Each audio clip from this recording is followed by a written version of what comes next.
Hey, good day, everybody. We are moving on. We are actually going to do the last section in this unit. There's one more section after, but I'm going to skip it because it's just all applications and confusing word problems. And I don't think you want to go through that. Heck, do you? Probably not. So this will be the last section. And what we're going to do is it's pretty much the same thing as last time. We're just going to use another base called a log base E, called a natural log today. And then you'll only have one day, quote unquote, to get your homework done. It'll be due on Monday. And when you come back on Monday, we're going to start to review for a test that you'll have next week on Thursday and Friday over both units 7 and 8. Unit 7 was about exponential functions, and unit 8's been about their inverses. So it'll be one big test, and we'll need to cram real hard starting next week to do so. But before we do that, of course, let's go ahead and review. Let's talk about how to solve any kind of exponential equation or inequality or whatever it happens to be, or logarithmic thing would work too. So here we go. Number one, we have the equation 2 raised to the power of the square root of x minus 1, and it equals 45. So we're going to jump in and do some logs. So according to last lesson, you had to only use log base 10, so we'll just do that again. We'll use log base 10, or just a common log. You can just write the word log. You don't need to put the base. It's implied as 10. You're going to do it to one side, of course. And if you do it to one side, you must do it to the other side. So here's what you got so far. And of course, the whole theme is that even though the bases are not the same for the log and the exponential, it doesn't even matter. The exponent will still come out in front. So this whole square root of x minus 1 thing that was the exponent will come out in front. And we're left with it times log of 2. And then over on the other side, we got log of 45. So here's our setup. And after this, you might be tempted to distribute, but always kind of remind yourself what you would do if it was just normal stuff. Say I had, just for a second, if I had x minus 1 times 2 equaling 45, I think probably would be smarter than distributing would be what? Just probably divide by the 2. So that's what we're going to do here. We're going to divide by the log of 2. There's no reason to distribute in this particular case. If you divide the left side by log of 2, then it's gone. It's one less thing to deal with on that side. And then over on the right, you got this number, log of 45, wherever the heck that is, divided by log of 2, whatever the heck that is. We're pretty much getting there. Now I just got this weird square root of x still chilling. Well, let's get that by itself. Let's add 1 to both sides. So square root of x is now log 45 over log 2. Plus 1. And we're almost there. The only thing left is it's not x, it's square root of x. So to undo a square root, we will square both sides.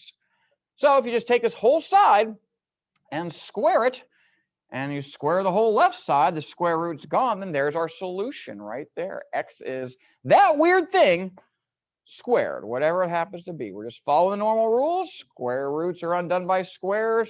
You got an exponent to do a log, and sometimes you get weird answers out, but that's okay. We're just doing the normal things we always do.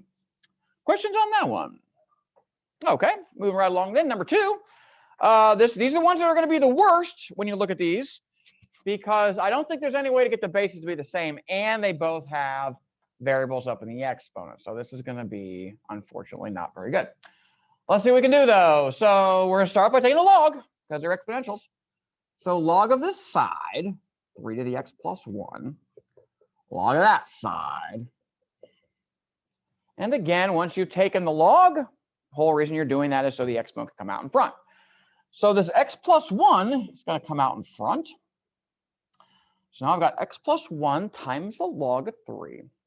And in the exact same fashion, over on the right side, I'm going to have x plus 2 times log of 4 right there. Now, in this situation, I'm seeing x's on both sides, aren't you? So we might actually want to go ahead and distribute things out in this particular case. And if you have x's on both sides, remember what the end goal is. We're going to try to get all the x's on one side so we can factor out the x. If you remember what your point of this stuff is, then it kind of writes itself. All right, let's do some distributing. Log 3 times x is just log 3 times x. Really nothing I can do with that. Log 3 times 1 is just log 3. And over on the right, same kind of deal. Log 4 times x is log 4 times x. And then we have a 2 times log 4, so we'll just leave that as a 2 times log 4. And then as just mentioned, we're going to get all the x's on one side and all the other junk on the other side. Doesn't really matter what. I think I'll move the x's over to the left. I like my x's on the left. That's just me. So I'll move this one to the right because it has no x's. And I'll move this one to the left because it has x's. So when we do all that, we'll have log 3 times x minus log 4 times x when we scoot it over from the right side. And on the right side, we're going to have still the 2 log 4 that was there. But we're moving the log 3 from the left over, so now it's a minus log 3. So I got all the x's on one side and all the other junk without x's on the other side. And since the things on the left have more than one x, we're going to factor it out. That's the trick. I'm going to factor out that x. Oh, yeah.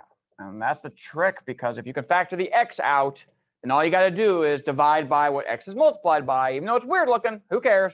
We're going to divide by this weird stuff. So x is going to be finally equal to 2 log 4 minus log 3 all over that stuff we were dividing by, log 3 minus log 4 right there. And make sure you're, that's fine for the test. In fact, on the test, that's exactly what I want. I just want you to stop right there and you're done. The only person who wants a decimal ever is the online thing, because that's how it grades. It's looking for it's easier to grade electronically decimals than it is exact answers like this. So if you do have to do your online homework, maybe I advise putting these things in parentheses, the top and the bottom or something like that when you get a decimal, but not required for me. We're good on that. All right, good job on that too. Let's do 3, last one. It's an inequality. It looks kind of scary. It's got things up in the exponent again, but do you see the shortcut to get around using logs on this?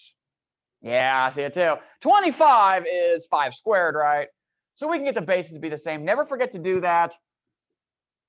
Most times in real life, it's not going to be nice and pretty like that. They're not going to give you 5s and 25s, but in math class land, yes, they will. They'll give you things that work out pretty sometimes.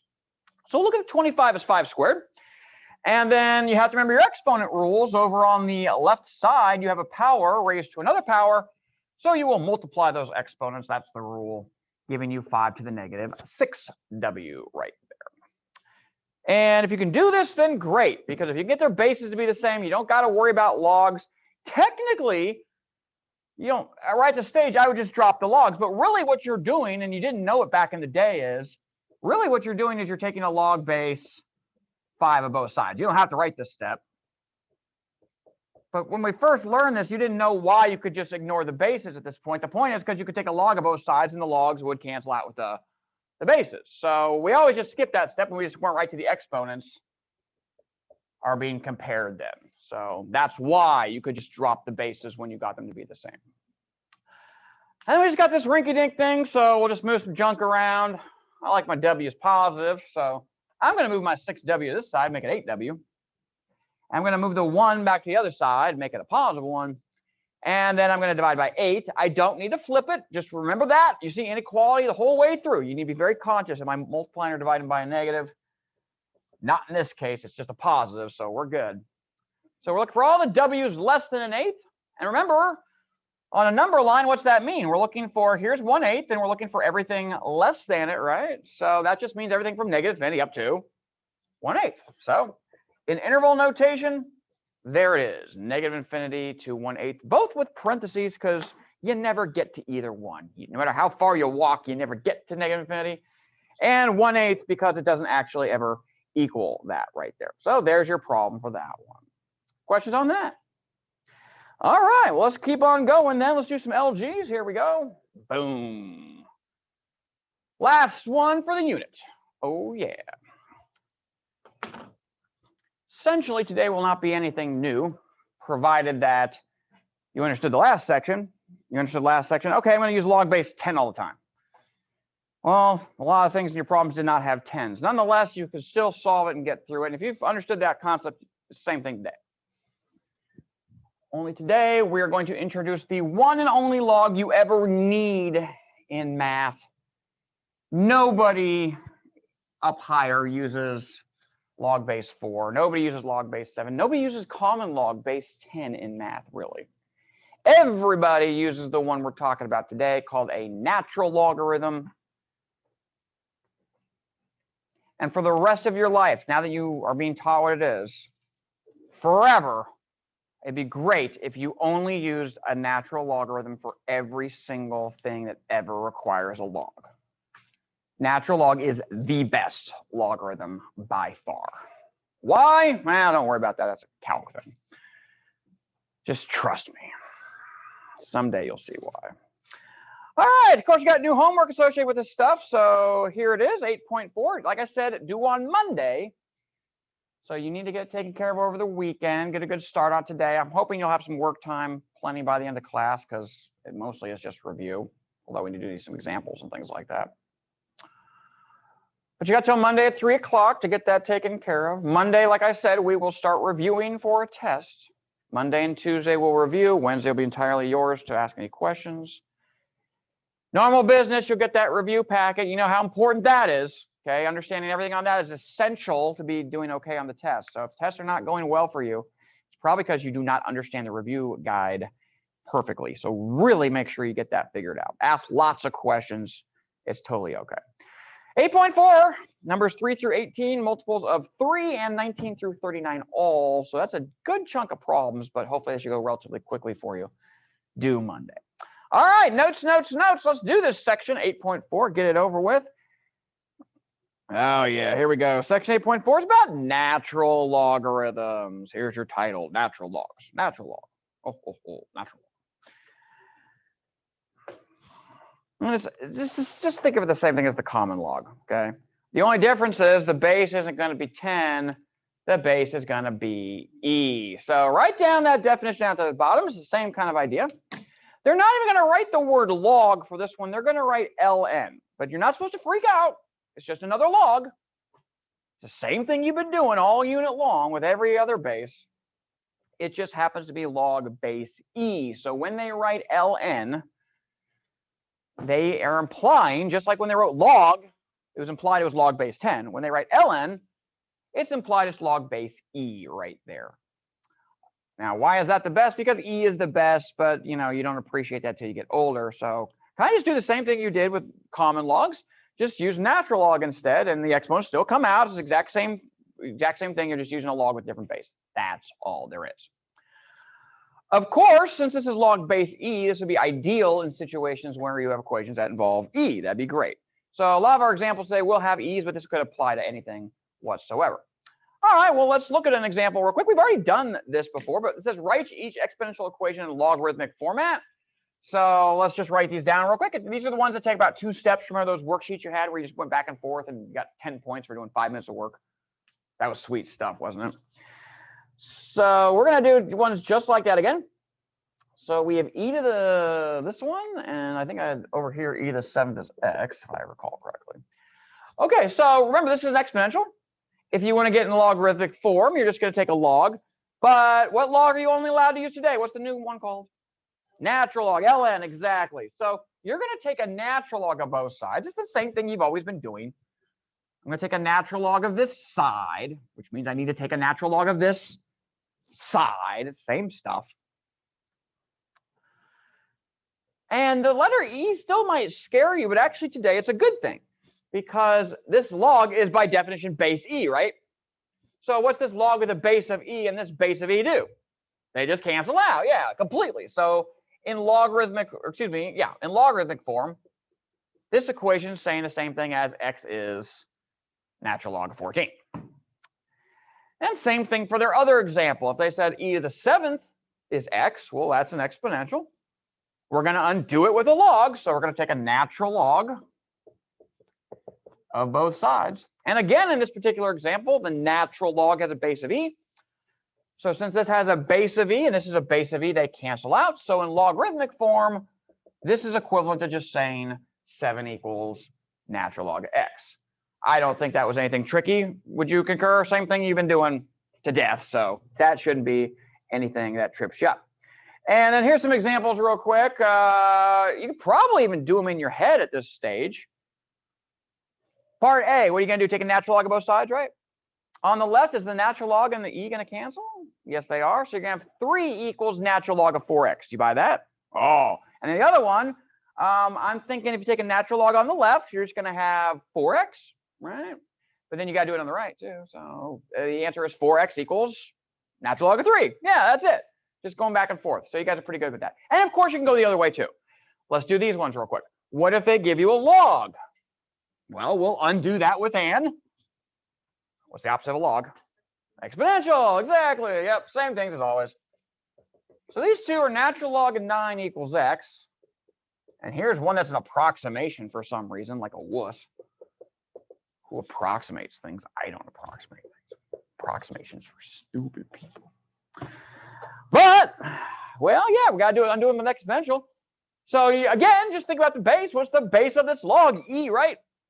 So I want to put a base of E. So I put a base of E on this side and a base of E on that side. And again, like always, what's this base of E and this log base E do? They cancel out. So in exponential form, this one's the same thing as 9 equaling E to the x. And this one over here, even though it's a decimal, so what? It's the same exact concept. Same thing. This log is base E. So I put a base E on both sides.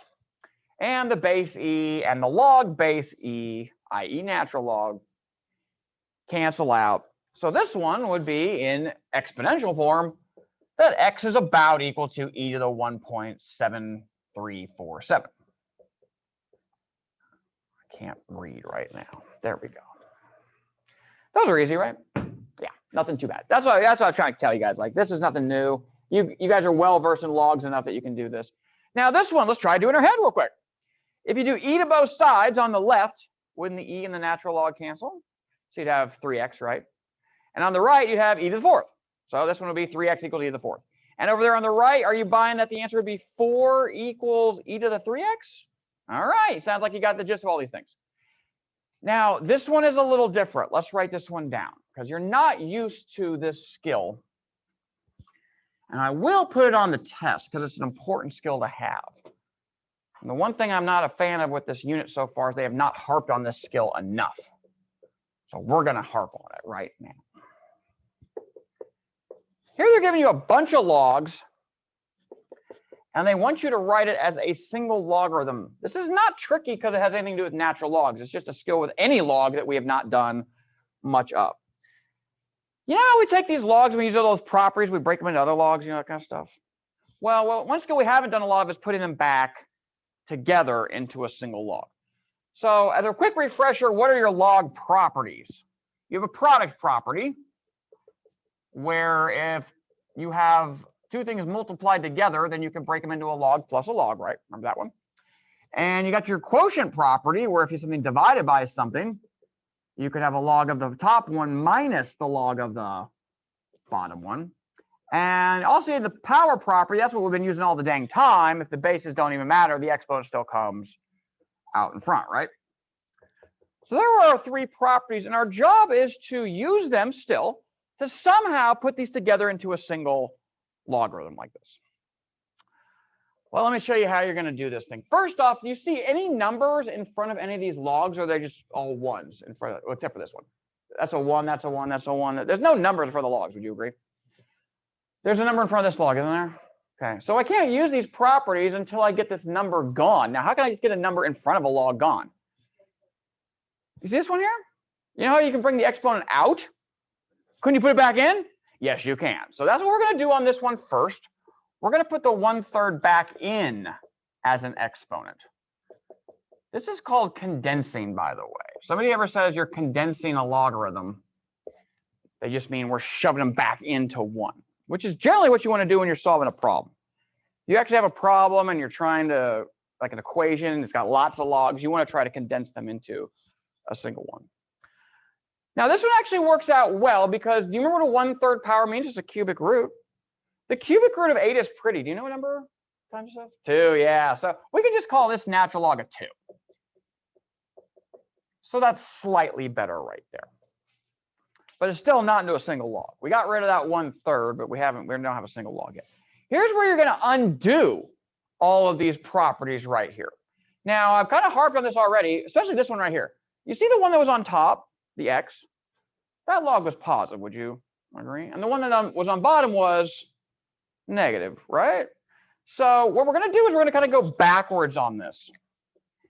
Any numbers that were positive logs, we're going to put them into a fraction that are on top. And any numbers that were negative logs, we're going to put them on the bottom. That's how you're going to undo these properties right here. So this log was positive. So should this 2 go on top or bottom? It should go on top. This 3 was negative. Where should it go? On the bottom. And then this log was positive, so it also goes on top. Now, when you do put them back together like that, all these things are either multiplied or divided inside of there. You're undoing these properties right here, which is slightly different. But you can simplify that too. The top's 18, would you agree? Bottom's 3, so 18 divided by 3 is 6. So the best answer for this is just natural log of 6. So that one is a little bit trickier. We haven't had a lot of experience with that, but that is a good skill to have. So I definitely want to be checking some other ones. Let's try this one too. Can't harp on this one skill enough. Natural log of 7 minus a third. Natural log of 27. I wonder why a third in 27. And then, of course, lastly, you got a plus natural log of 6. So again, if you like to write down steps or specific things to do, the first step to do these kind of problems is numbers in front to bring back in as exponents. Okay, undo that every single time. That's your first step. So if you want to take a second to write down steps, heck, I'll even do it. Step 1, bring numbers in front. Fancy word for that is coefficients back in as exponents. That is always step 1 of these kinds of problems where they say write it as a single log or condense it. That's what we're going to do. So the only one that had a number in front of it, a coefficient, was this one right here. So we're going to bring the third back in. Call this the natural log of 27 raised to the 1/3 power, which again means a cubic root, correct? And I think the cubic root of 27 is pretty. Anybody know what number times itself 3 times is 27? It is. So we're just going to call this natural log of 3. Yes, it is 3. That's your first step, is to get rid of coefficients in front of your logs. Then you shove them back together. And that's kind of the last step. Step 2 is to, I'll just say, condense into a single log. And my note for you is that positive logs go on top and negative logs go on the bottom. That's all there is to this thing. So if you see any logs that are positive, you put them on the top. Any negative logs, you put them on the bottom. So here we're going to go. We're going to write a whole fraction. Let's go. Natural log of 7. I don't see no negative sign in front of that, so it's positive, right? So the 7 goes on top. The natural log of 3, that's negative. So that 3 will go on bottom. And the 6 one is positive, so that also goes on top. Now, don't just write a 6 up there, because now you're telling me it's 76. What does this mean? You actually have to multiply these things together when you do it. And when you do, you get, well, you can kind of reduce some of this as you go. 6 divided by 3 is 2, would you agree? So 2 times 7 is 14. So the final answer to this is natural log of 14. There's nothing special about doing with this natural log today. They could have introduced this skill with common logs or log base 5. This always works for any log whatsoever. All right. Lastly, they're just talking about, you don't need to write this down, solving exponential equations using natural logs. Really nothing new that you haven't done already. Let's do one problem and see what we can do. The only thing I advise for you to do is get the exponential by itself. Just like with square roots, you want to get a square root all by itself so you can do it with a square. If you have a cube, you'd like to get that all by itself, so you're going to do it with a cube root. Well, for this one, we want to get all the exponential by itself so we can undo it with a log. That's the point. It looks scary, but it's not that bad. First thing you got to do is just keep in mind that I'm trying to get the exponential by itself. So where is the exponential in this thing? I see right here. Would you agree? There's the base and there's the exponent, correct? So we need to get everything else kind of off to the other side. First thing to do, maybe? What do you think we should move over there first? I agree. Let's subtract 8. Subtract 8 from both sides. So now I have -2 times this exponential I really care about. If you subtract 8, I think you get negative 22. Is the exponential by itself yet? Not quite. We got a negative 2 in front of it. How are we getting rid of that negative 2? It's attached to it with multiplication. So I'll divide by it. Yeah, we'll divide both sides by negative 2. So now I have e to the x plus 3 is, and negative 22 divided by negative 2, and negative divided by negative is a positive, and 22 divided by 2 is 11. So we got this. Now that we have the exponential by itself, now we're going to undo it with the inverse, which is a log, right? But from now on, you're only allowed to use natural log. It's the best one. There's no more tricks coming. They keep changing it on you. Like, oh, use log base 4, then use log base 7. Oh, now here's log base 10. Use that all the time. Oh, now use this one all the time. This is it. This is as high as it goes. Natural log. But this is good because this log, by definition, has a base of e. So it's going to cancel that base of e. So really, I just got x plus 3 is natural log of 11. And then just to get x by itself, we'll just subtract 3 from both sides. So the final answer to this problem is the natural log of 11 minus 3 right there. That's it. Get your exponentials by themselves. Oh, yeah. Now let's try this one down at the bottom. Let's see if you can do it. Try that one out. Solve that. 6e to the 0.25x, sorry, plus 3 all up in the exponent is 26. The exponential is almost by itself. What's in the way? 6. Yeah, get rid of that 6 first and then do your business. After you're done, I'll do it on the board too, and then you check yourself.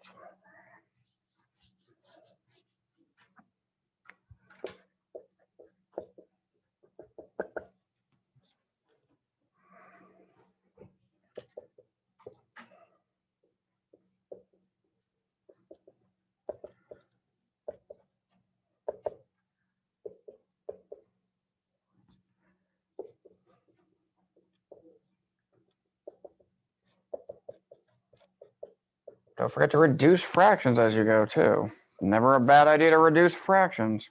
It's like combining like terms. Never a bad time to do that.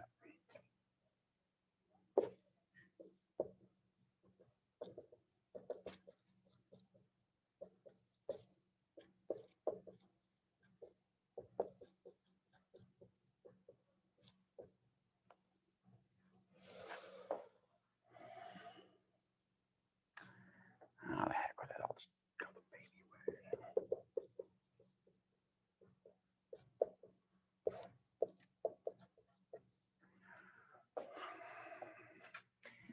It would have been more elegant to call 0.25. Anybody know what 0.25 is as a fraction? 1/4 would have been better to use and not their stupid fraction crap, but that's okay. They gave us a decimal. We'll use a decimal. That's fine. We'll use their stupid decimal. But there's my solution on the board. Did you get something similar on your end? Good. If you actually put the repeat, where's 4.3 repeating? Oh, from the 13 thirds. I would not, as long as you put the bar over it and said it repeated. Technically, you're still correct, so technically I wouldn't dock you. Most of the time, you think I'm being a jerk just because I just don't like decimals. Well, most of the time, when you use a decimal, you're rounding, and then you're making it wrong. You know, so that's why I don't want you to use decimals, because decimals usually go on forever. You have to put repeating bars and stuff like that, and it's a big mess. But if you put the bar, then technically you're right, so that's okay. Yeah, good. Nothing? No questions? All right, let's do one more, and then that's pretty much it for the day. See, nothing too crazy today. Let's try this one out. This one starts off with a log. Oh, no. That's all right. Same crap. I guess if this one has a log, we'll have to undo it with an exponential. But it's the same theme.